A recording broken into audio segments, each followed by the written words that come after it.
Who made the decision at the FBI to raid Mar-a-Lago for those documents? Well, I'm not sure there's a specific person that made the decision. It was the investigative team that was on that investigation, working with the prosecutors on the case. Why didn't you just do a consent to search and avoid all the drama? Why didn't the FBI just say, hey, the laptop's real? Why didn't you just tell everybody the laptop's real? We're not vouching for what's on it, but it's real. This isn't a fiction. Well, as you might imagine, the FBI cannot, especially in a time like that, be talking about an ongoing investigation. Because the Fifth Circuit's opinion... You're the FBI. You're not part of the White House and part of Homeland Security. You're not supposed to be political. You see all this controversy going on. Why didn't the FBI say, time out, folks, we're not getting in the middle of this, but the laptops... Welcome back, everyone. Senator John Kennedy just delivered a blunt and forceful message aimed at FBI Director Christopher Wray. He didn't hold back as he challenged what he described as the arrogance and self-importance of Washington's political establishment. Kennedy argued that the FBI has a serious leadership and accountability problem in Washington, suggesting that those entrusted with enormous power must be held to the same standards as everyone else. His message was straightforward. Authority does not place anyone above the law, and integrity and accountability are essential when you're responsible for one of the nation's most powerful institutions. Kennedy came prepared to make that point loud and clear. Let's take a look at the main video. You've alluded to them, have come primarily out of the Washington office. I listened carefully to your recitation of your efforts to clean that up.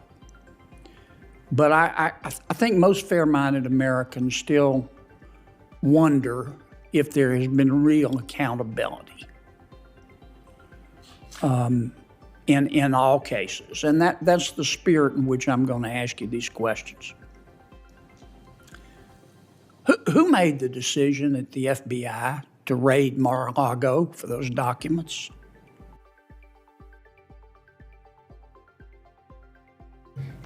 Well, I'm not sure there's a specific person that made the decision. It was the investigative team that was on that investigation, working with the prosecutors on the case. Why didn't you just do a consent to search and avoid all the drama? Well, you, but whoever made the decision. Yeah. Let me try it this way, because obviously we are talking now about not just an ongoing investigation.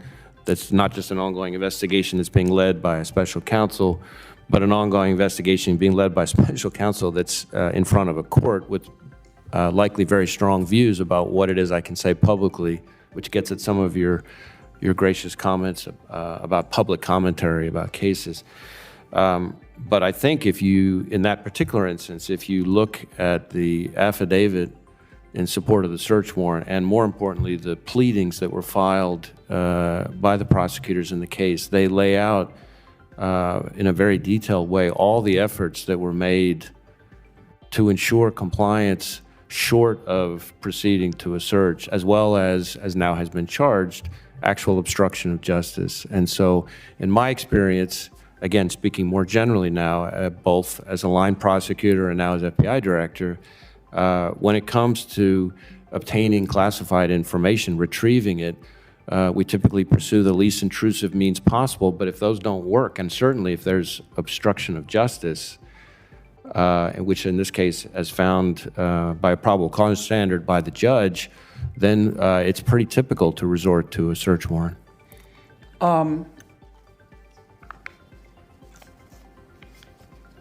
Of course, as you know as well as I do, that the FBI cannot censor American speech. It talks about abridging speech, that our First Amendment does. At one time, I think it was during your tenure, the FBI had 80 FBI agents working with social media, encouraging social media to take down accounts and remove, quote, disinformation and election interference. A district court found that the FBI and other agencies asked social media platforms to remove content and to change their moderation policies in a way that violated the First Amendment. And it went up to the Fifth Circuit. The Fifth Circuit limited the injunction, but here's what the Fifth Circuit said. The FBI, quote, likely coerced the platforms into moderating content and encouraged them to do so by effecting changes in their moderation policies, end quote, in violation of the First Amendment. The FBI agreed with the plaintiffs that, quote, I'm quoting the Fifth Circuit, federal agents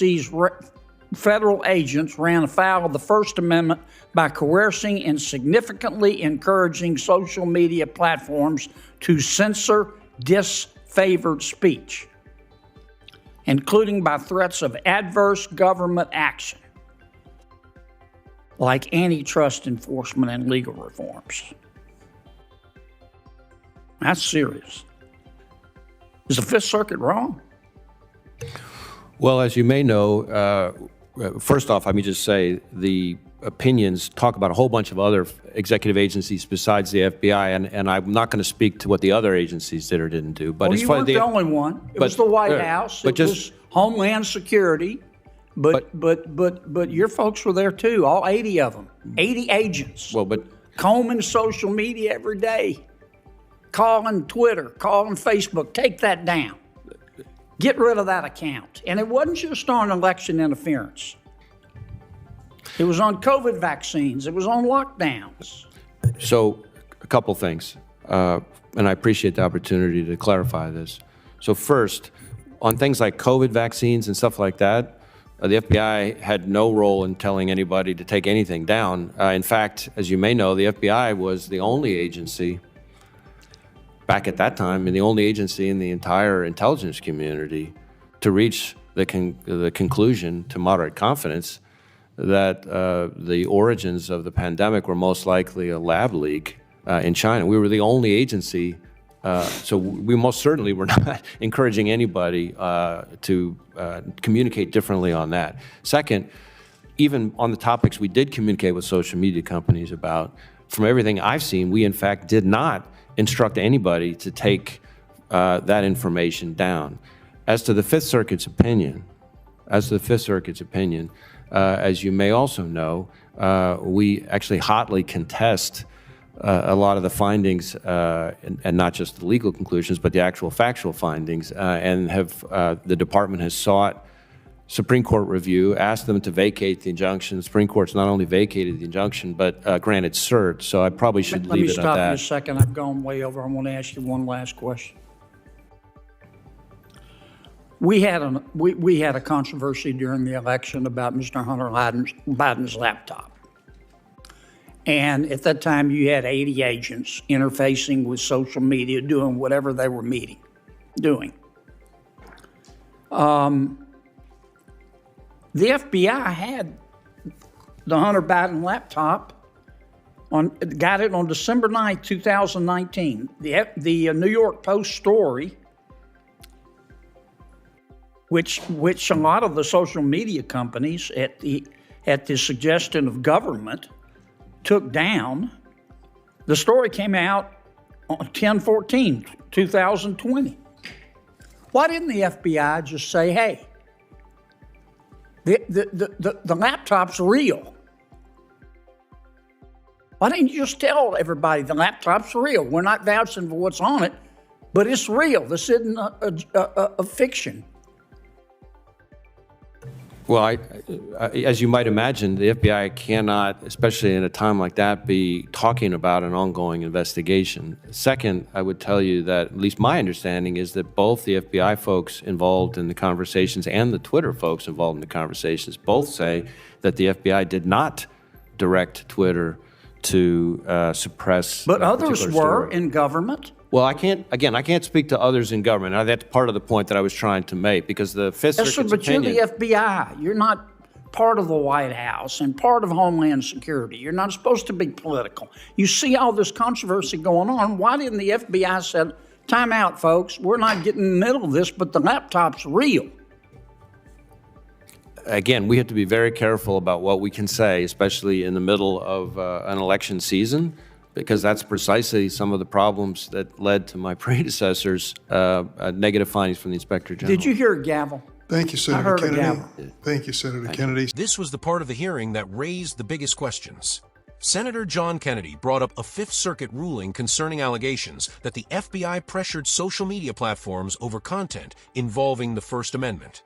He pointed to testimony and findings involving numerous FBI officials who communicated with major technology companies about posts and accounts related to issues such as COVID-19 and election-related claims. Wray maintained that the FBI's interactions with social media companies were intended to provide information rather than dictate what platforms should remove. But Kennedy pushed back, pointing to the court's findings and questioning whether those communications crossed the line into government pressure. Then the discussion moved to one of the most controversial issues of the hearing, the Hunter Biden laptop. Kennedy questioned the FBI's handling of a laptop, which the Bureau had obtained in 2019, and challenged Wray over what the agency knew before the story became public during the 2020 election.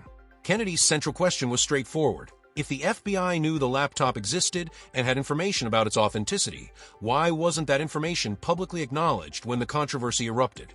Wray argued that the FBI had to avoid appearing politically involved.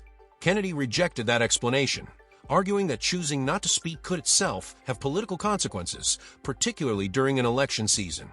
The broader argument was about the proper boundaries of federal law enforcement. Kennedy questioned whether the FBI should be communicating with social media companies in ways that could affect political speech, while Wray defended the Bureau's role and intentions.